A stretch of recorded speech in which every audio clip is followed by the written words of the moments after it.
हम लोग श्रीमद् भागवत की बड़ी ही दिव्य कथा श्रवण कर रहे हैं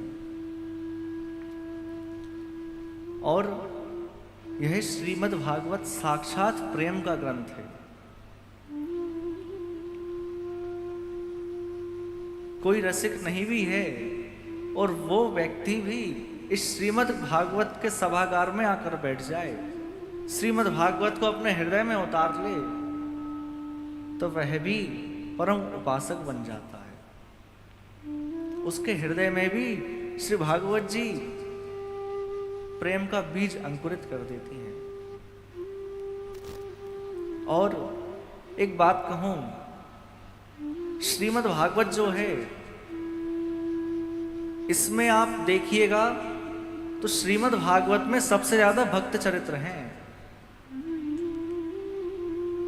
श्री ध्रुव जी का चरित्र है, श्री प्रहलाद जी का चरित्र है, राजा अम्बरीश जी का चरित्र है, और कहां तक कहूं सबसे बड़ी भक्ता गोपियों का चरित्र है। तो ये श्रीमद् भागवत भक्तों का ग्रंथ है, इसमें भक्तों की कथा है। और यदि इसमें से हम भक्तों के चरित्र हटा दें तो फिर भागवत में रह ही क्या जाएगा। सुदामा जी कितने बड़े भक्त हैं, अगर इन सब के हम चरित्र निकाल दें तो फिर भागवत में रह क्या जाएगा। इसलिए ये जो श्रीमद् भागवत ग्रंथ है ना, ये भक्तों का ग्रंथ है, इसमें भक्तों की कथाएं हैं। हम लोगों ने कल बड़ी ही दिव्य स्तुति श्रवण करी श्री पितामह भीष्म की। पितामह भीष्म जिनके एक भी संतान नहीं है, उनको भी अंतिम समय में भगवान का दर्शन हुआ है।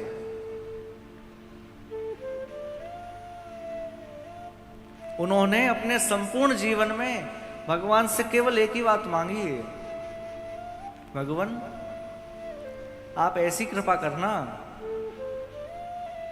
कि अंतिम समय में आपका दर्शन मुझे हो जाए, और कुछ नहीं चाहिए। हम लोग भी भगवान से मांगते तो हैं, लेकिन भगवान से मांगते हैं, भगवान को नहीं मांगते। और जिस दिन हम भगवान से मांगना बंद कर देंगे, भगवान को मांगना प्रारंभ कर देंगे, उसी दिन हमारे हृदय में भागवत प्रकट हो जाएगी। हमें भगवान को मांगना है।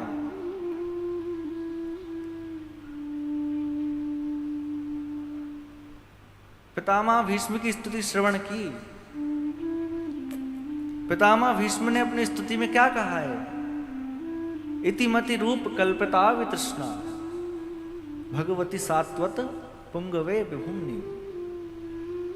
प्रभु ये जो मेरी मति है ना,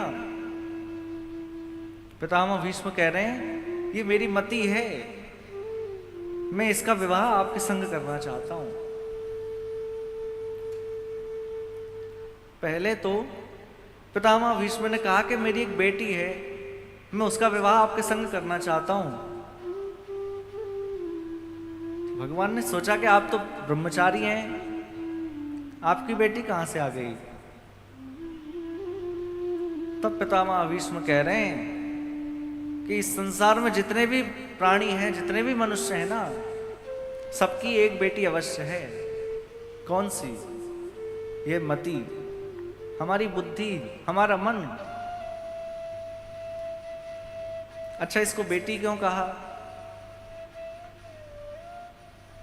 जैसे किसी की छोटी बेटी हो तो उसके माता पिता उसकी सारी बात मानते हैं कि नहीं? हम भी अपनी इस बुद्धि की, हम भी अपने इस मन की सारी बात मानते हैं। मन कहता है चलो कथा में चलकर बैठे, हम आ जाते हैं। मन कहता है चलो उठकर चलें, चाय पी आएं, हम चले जाते हैं। तो हम भी मन की बात मानते हैं। इसलिए पितामह भीष्म ने इसको बेटी कहा है कि मेरी मति, इसका विवाह मैं आपके संग करना चाहता हूं।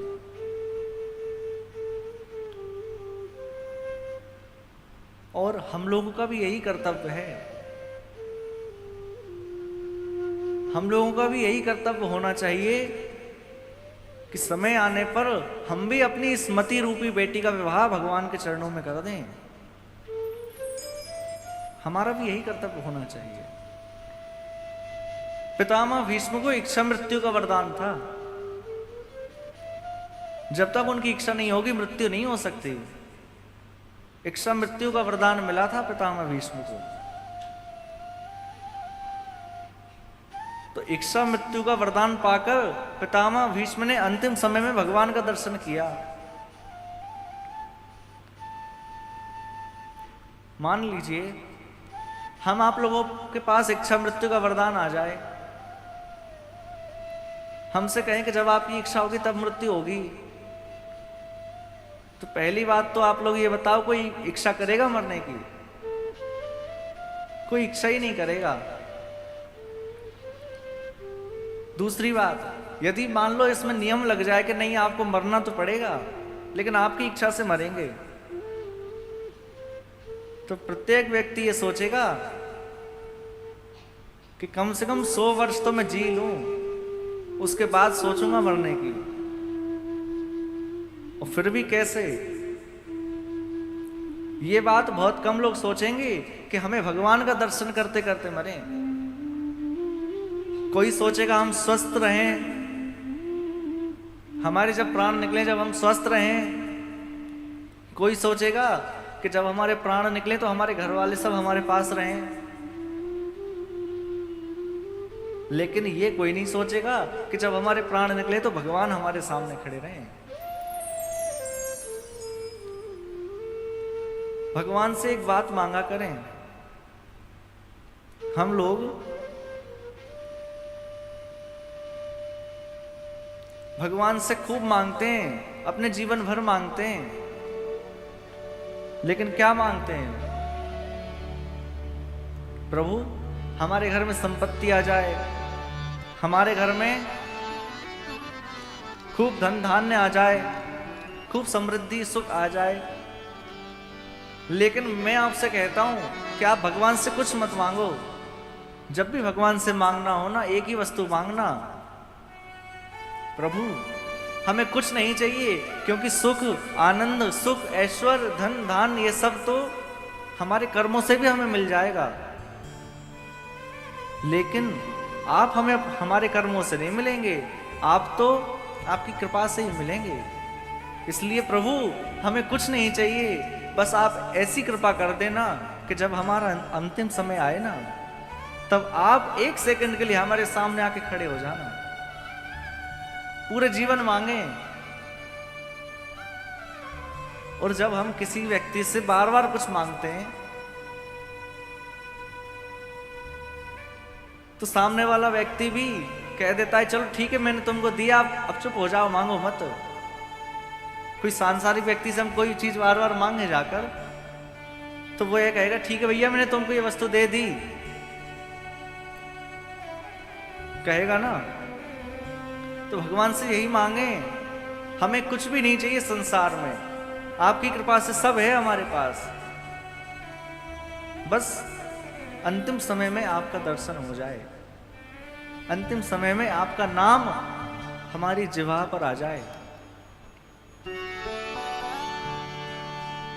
सभी प्रार्थना करें भगवान से, और भगवान से नित्य जब पूजा करा करें ना, तब भगवान से कहा करें।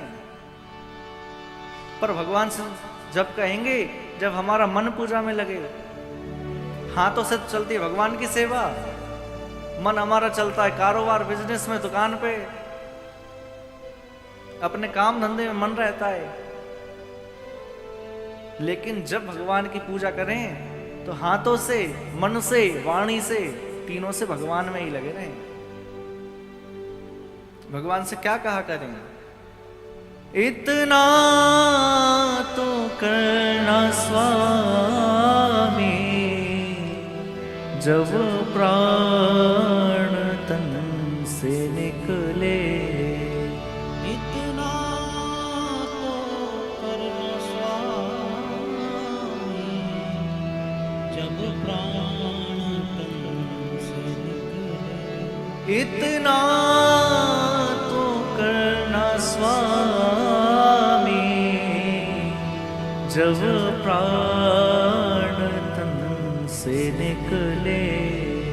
इतना तो करना स्वामी, जब प्राण तन से निकले। बस क्या मांगे? गोविंद नाम लेकर मेरे प्राण तन से निकले। गोविंद नाम लेकर मेरे प्राण। हे प्रभु, बस इतनी कृपा आप कर देना कि जब मेरे प्राण इस शरीर से निकले ना, तब केवल आप सामने आ जाना और सामने आकर बस ऐसे ही खड़े रहना। कैसे? जैसे पितामह भीष्म के सामने आप खड़े हैं।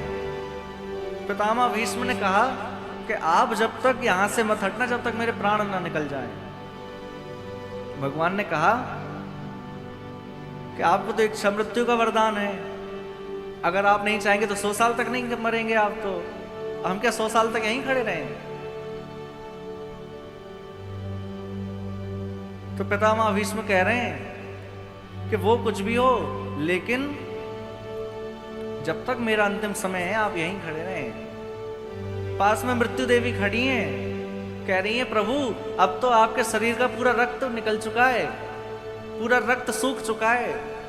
कितने सारे बाण लगे हैं पितामह भीष्म को, पूरा शरीर का रक्त सूख गया। अब तो आप चलिए, अब तो हमें स्वीकार कर लीजिए।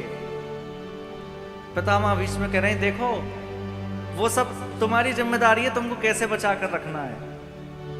मुझे इच्छा मृत्यु का वरदान मिला है, जब तक मैं चाहूंगा तभी मरूंगा। भगवान से क्या मांगे? श्री गंगा जी का तट हो, यमुना का वंशीवट हो। श्री गंगा जी का तट हो, यमुना का वंशीवट हो। और मेरा सांवरा निकट हो, जब प्राण तन से निकले। मेरा सांवरा निकट हो, जब प्राण तन से निकले। और भगवान से कहें, और देखो भगवान से मांगने का भी समय होता है। ऐसा नहीं कि जितनी बार भगवान के सामने पहुंचे मांगने लगे। जैसे कोई छोटे बालक को अपनी माता पिता से बात मनवानी होती है ना, तो वो ध्यान देता है अभी मेरी माता काम में लगी हैं, अभी कहूंगा तो मुझे मेरी बात मानेंगे तो नहीं, मुझे मार और देंगी। फिर कब कहते हैं? पूरा दिन निकल जाता है, रात्रि में पहुंचते हैं बिस्तर पे, माँ के चरण दबाने लगते हैं। माँ समझ जाती है इनको कुछ चाहिए, अब इनको कुछ मांगना है। तो फिर बालक जाकर कहता है हम भी भगवान से ऐसे ही ना मांग लें, समय देखकर मांगे। कब? जब रात्रि में शयन कराने जाए ना, तो शयन कराते कराते भगवान से कहें कि बस एक वस्तु मांगनी है आपसे, दिन भर मत कहो भगवान से। पीतांबरी कसी हो, छवि मन में ये बसी हो। पीतांबरी कसी हो, छवि मन में ये बसी हो। होठों पे कुछ हंसी हो, जब प्राण तन से निकले। होठों पे कुछ हंसी हो, जब प्राण तन से निकले। और एक और बात, जब कंठ प्राण आवे, कोई रोग ना सतावे।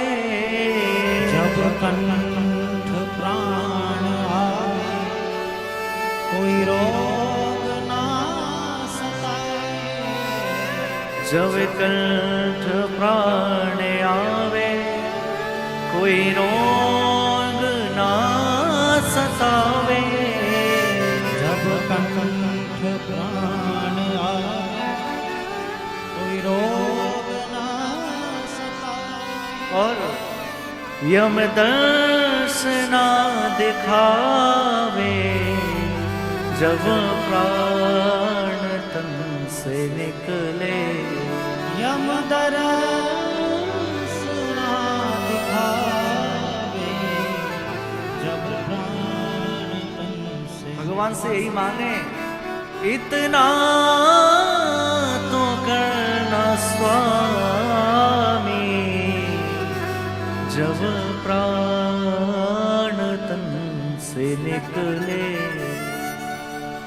यही मांगे बस भगवान से। पितामह भीष्म ने भी अपनी सारी जीवन यही मांगा है। क्योंकि एक बात कहूं, हमने जीवन भर कितना भजन किया है, यदि इसका परीक्षण करना है ना, तो इसका परीक्षण अंतिम समय में होगा। हमने अपने जीवन में कितना भजन किया है, कितना भगवान का नाम लिया है, इसका परीक्षण व्यक्ति के अंतिम समय में होता है। यदि व्यक्ति का जीवन देखना है ना, तो उसका अंतिम समय देख लो। अब लोग कहेंगे कि महाराज जी, किसी व्यक्ति ने जीवन भर खूब नाम जपा, भगवान का खूब स्मरण किया। अग्रवाल जी, आप तो आगे आके बैठे हैं। भगवान का खूब नाम लिया, पर अंतिम समय में कोई रोग ऐसा आ गया। कितने भयानक रोग होते हैं। व्यक्ति समस्त याददाश्त भूल जाता है, बोल नहीं पाता है। तो किसी व्यक्ति ने यदि जीवन भर नाम लिया है और अंतिम समय नाम ना ले पाए, फिर क्या होगा?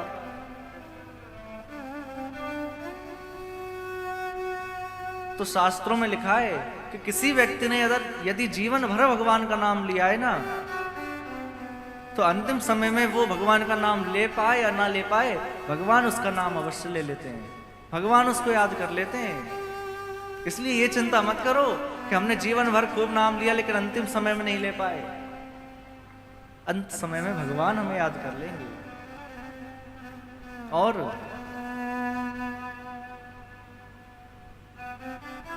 कोई विद्यार्थी साल भर पढ़ाई करे खूब,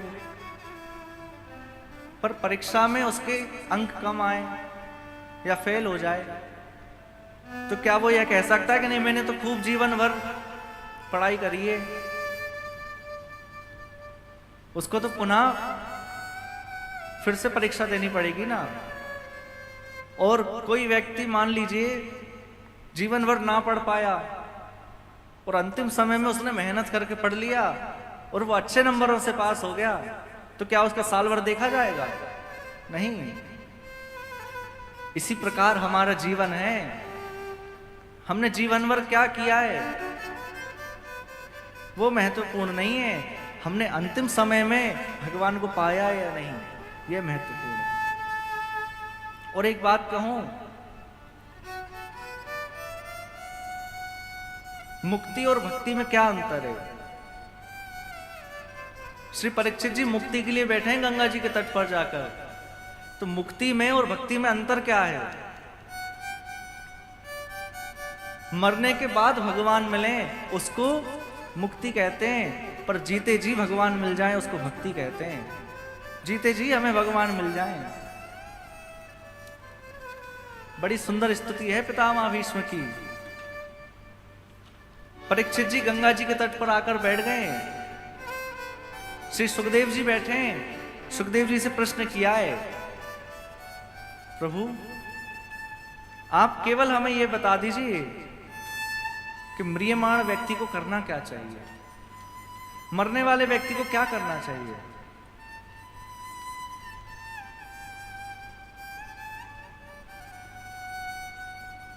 सुखदेव जी ने कहा यह प्रश्न आपका नहीं है, यह प्रश्न केवल आपका नहीं है, यह प्रश्न सारे संसारियों का है, सारे मरण धर्मा व्यक्तियों का है। क्या ये प्रश्न केवल सुखदेव जी का है? सुखदेव जी को 7 दिनों में मरने का श्राप लगा, तो हम आप लोगों को भी तो 7 दिन में ही मरना है। अब आप कहेंगे महाराज जी आपने डरा दिया। देखो 7 दिन में ऐसे मरना है, सोमवार से रविवार के बीच ही तो मरेंगे, 7 ही दिन तो होते हैं, हमें भी 7 दिनों में ही मरना है। और एक बात और, श्री परीक्षित जी का तो निश्चित है कि 7 दिन पहले से नहीं मर सकते। यदि 7 दिन से पहले यदि मर गए तो श्राप झूठा हो जाएगा। लेकिन हम लोगों का तो कल का भी ठिकाना नहीं है। कल का है ठिकाना किसी का? हम लोगों को कल का भी ठिकाना नहीं है। और हम इस संसार में ऐसे बैठते हैं आकर जैसे मानो सर्टिफिकेट लेके आए हो कि अब कभी जाएंगे ही नहीं। मरने का कोई भान ही नहीं है, लेकिन जाना सबको है एक ना एक दिन। इसलिए परीक्षित जी से ज्यादा हम आप लोगों के लिए प्रश्न आवश्यक है, मरने वाले को क्या करना चाहिए। और सुखदेव जी हैं गुरु, परीक्षित जी हैं शिष्य। परीक्षित जी को कहीं ढूंढने जाना पड़ा, गुरु जी को ढूंढने परीक्षित जी कहीं गए, गंगा जी के तट पर आकर बैठ गए। वहीं सब आते गए, एक एक करके सब ऋषि मुनि आ गए। इससे यह निश्चित होता है कि यदि हमारे हृदय में भगवत प्राप्ति की सच्ची इच्छा हो ना, तो हमें गुरु ढूंढने कहीं जाना नहीं पड़ेगा। गुरु स्वयं चलकर हमारे कल्याण के लिए आ जाएंगे, गुरु स्वयं आ जाएंगे। बस गुरु में श्रद्धा हो, गुरु में अनन्य विश्वास हो। सहजोबाई का नाम आप सबने सुना होगा। सहजोबाई का नाम किस किसने सुना है? यहीं दिल्ली की एक भक्ता हुई जिनका नाम था सहजोबाई। परम भक्ता थी भगवान की, लेकिन भगवान से ज्यादा गुरु की भक्ता थी। गुरु में बहुत श्रद्धा थी उनकी। और उनके गुरु भी कहीं बाहर के नहीं थे, उन्हीं के परिवार के थे। इतनी श्रद्धा थी कि गुरु जी की आज्ञा के बिना विवाह भी नहीं किया। गुरु जी से पूछूंगी तब विवाह करूंगी। एक दिन सहजोबाई ने अपने गुरु जी का निमंत्रण किया, आप हमारे घर भोजन पाने आइए, आप हमारे घर भोग ग्रहण करने आए हैं। गुरुजी ने स्वीकार कर लिया। अब बड़े ध्यान से सुनना, गुरुजी चले आ रहे हैं और गुरुजी के बगल में देखा सहजोबाई ने, तो गुरुजी तो आ ही रहे हैं, पर गुरुजी के बगल में भगवान भी चलकर आ रहे हैं। भगवान सहजोबाई की गुरु निष्ठा से प्रसन्न हो गए। उन्होंने कहा मैं इसका दर्शन करके तो आऊं, कितनी गुरु भक्ता है ये। भगवान भी साथ में चले आ रहे हैं। अब आप लोग एक बात बताइए, हम लोग होते तो पहले गुरु जी की पूजा करते या भगवान की पूजा करते? किसकी पूजा करते जी? गुरु जी की पूजा करते। लेकिन सहजोबाई ने क्या किया, देखा कि भगवान साथ में आ रहे हैं तो दौड़ के गई, हाथ में आरती की थाल है, दौड़ के गई और जाकर भगवान को पकड़ के अपने पास ले आई और आरती की थाल पकड़ा दी और कहने लगी आरती उतारो, गुरुजी आ रहे हैं। भगवान से कहने लगी आरती उतारो, हमारे गुरुजी आ रहे हैं।